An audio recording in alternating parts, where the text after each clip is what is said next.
प्रधानमंत्री मोदी जी की चुप्पी पर सबसे बड़ा सवाल निशान खड़ा हो रहा है कि देश के सबसे बड़े विपक्षी जो नेता हैं, चाहे सोनिया गांधी हो, चाहे ममता बनर्जी हो, चाहे तमाम बड़े जो नेता हैं, साफ तौर पे कहते तो नजर आ रहे हैं कि प्रधानमंत्री मोदी जी की चुप्पी के पीछे का कारण क्या है। सबसे बड़ा सवाल और टॉपिक भी हमारा यही है। बातचीत भी करेंगे इसी मुद्दे को लेकर के। हमारे साथ संजय सिंह जी मौजूद हैं, जानकारी सीधे।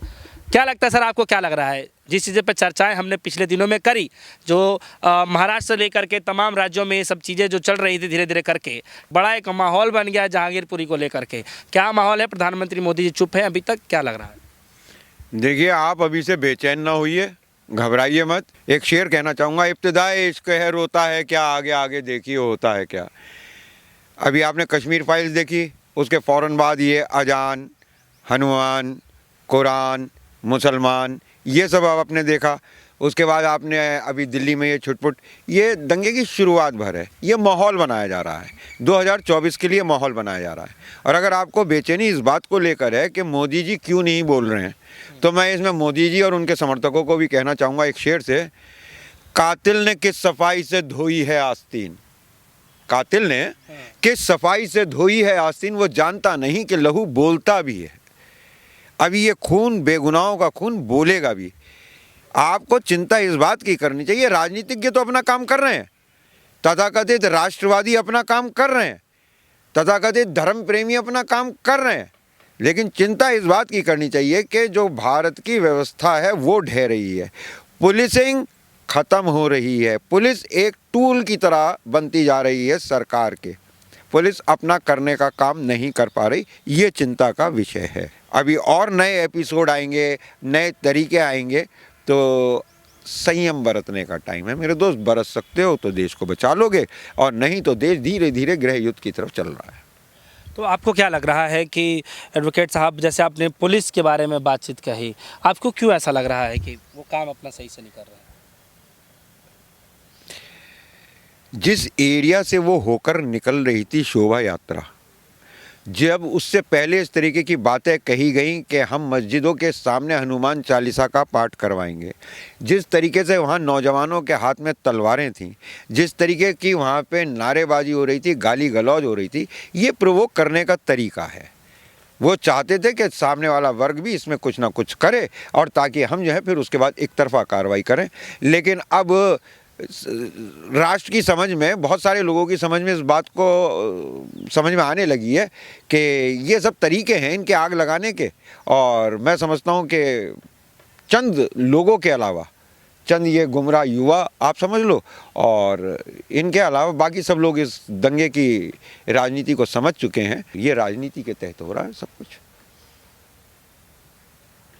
ये वजह है जी, राजनीति वजह मानते हैं। अच्छा, सवाल सर यहाँ पर कुछ लोगों का ये भी कहना है कि देश में और भी बहुत सारे मुद्दे हैं, तो लाउड स्पीकर पे जो पिछले दिनों चल रहा था, चर्चा के विषय बनाया जा रहा था लाउड स्पीकर को लेकर के, तो क्या लगता है कि सिर्फ एक आज के समय में लाउड स्पीकर ही एक मुद्दा रह गया है? ये मुद्दे होते नहीं है ना, बनाया जाता है। कभी सोनू निगम ने कहा था, लेकिन वो बात आगे नहीं बढ़ पाई। आज राज ठाकरे ने कहा है तो वो बात आगे बढ़ गई है। और मैं आपको एक बात बताना चाहूँगा कि यहाँ से थोड़ी दूर पे एक शहर है अलीगढ़, वहाँ भी जगह जगह लाउड स्पीकर लगा दिए गए हैं। आपको 2 मिनट में एक टेस्ट बता रहा हूँ, आपको 2 मिनट में पता चल जाएगा। आप पूरे शहर के अंदर 24 घंटे लगातार हनुमान चालीसा का पाठ करिए। वैसे इनमें से 90% ऐसे हैं कि हाथ में बिना किताब ले हनुमान चालीसा का पाठ भी नहीं कर सकते। करा कौन रहा है, फाइनेंस कौन कर रहा है, किसको राजनीतिक लाभ हो रहा है, बेनिफिशियरी कौन है इन दंगों के? पर सबसे बड़े अफसोस की बात फिर वही है कि आईएएस और आईपीएस रीढ़ की हड्डी विहीन केंचुओं की तरीके से कार्य कर रहे हैं, वो अपनी संवैधानिक जिम्मेवारी पूरी नहीं कर रहे हैं। तो मुझे तो जब भी कोई आईएएस आईपीएस दिखता है, वो ऐसा लगता है कि जैसे शायद ब्रिगेड का मुखिया है। वीडियो क्लिपिंग्स बता रही है कि अदालत जाएंगे, अदालत में क्या होगा कि साहब this is not the right time to lodge and to file an FIR। CRPC में कहाँ लिखा हुआ है? आपने पिछली बार नहीं देखा? दिल्ली हाई कोर्ट का क्या इसके ऊपर ऑब्जर्वेशन था? तो सिस्टम पूरा का पूरा ढह रहा है, और हम जिस तरफ को बढ़ रहे हैं ये राष्ट्र घातक है। ये राष्ट्रवादी इस राष्ट्र की कीमत अदा करेंगे, ये राष्ट्र कीमत अदा करेगा इनके राष्ट्र प्रेम की। कुछ लोगों का ये भी कहना है और एक साध्वी जी हैं, उनका भी एक वीडियो वायरल हो रहा है। उनका ये कहना है कि हिंदुओं को जो है 4-4 बच्चे पैदा करना चाहिए, 2 परिवारों को दे देना चाहिए और 2 राष्ट्रहित के लिए जो है दे देना चाहिए। पूरी दुनिया के अंदर आज की तारीख में अगर किसी की व्यवस्था चल रही है तो व्यवस्था चल रही है यहूदियों की, ज्यूज की। ज्यूज जो हैं वो पूरी दुनिया के मार्केट के ऊपर काबिज है। दुनिया में सबसे ज़्यादा नोबेल प्राइज़ उनके पास है। दुनिया में सबसे ज़्यादा केमिस्ट्री के, फिजिक्स के, इनके नोबेल प्राइज़। अमेरिका के ऊपर उनकी व्यवस्था, अमेरिका की व्यवस्था पे उनका कब्जा है। वर्ल्ड बैंक पे, मुद्रा पे उनका कब्जा है। बच्चे पैदा किस चीज़ के लिए करें? इनके मरने के लिए, इनकी राजनीति के यज्ञ में आहुति देने के लिए। और जो लोग ऐसा मान रहे हैं और इनको सम्मान कर रहे हैं, ये तथाकथित भगवाधारी ट्रीटमेंट मांग रहे हैं, इनको नशा हो गया है। स्वामी विवेकानंद के शब्दों में, दुष्ट को दंड का भय होता है। जब तक इनके 6-6 तो नहीं पड़ेंगे तब तक काम नहीं चलेगा। वकील साहब, एक चीज़ ये भी चल रहा है कि गलती जो है दोनों तरफ से हुई होगी, तभी जो है इस तरीके का माहौल क्रिएट होगा, एक तरफा तो नहीं हुआ होगा। आपका इस पे क्या राय है? भाई आप एक बार बताइए, आप शोभा यात्रा लेके निकल रहे हैं, निकल जाइए।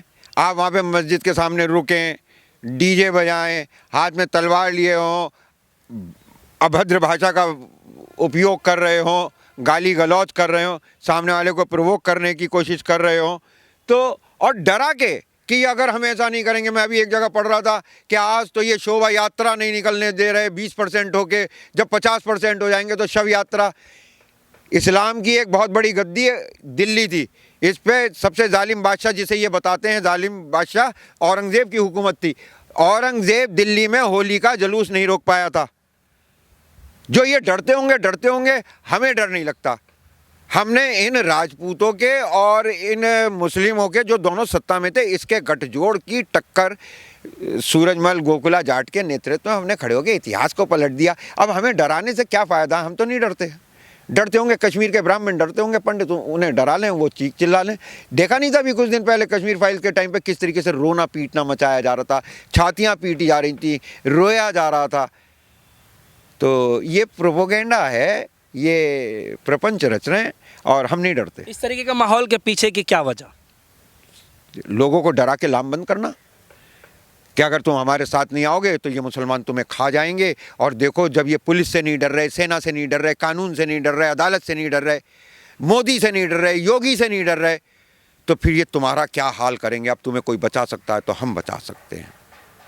तो ये डर करके पैदा करके लोगों को एक जगह एकजुट करके और उस डर के नाम पे वोट डलवाना चाहते हैं बस, और सत्ता में आना चाहते हैं, जबकि ये डर निर्मूल है।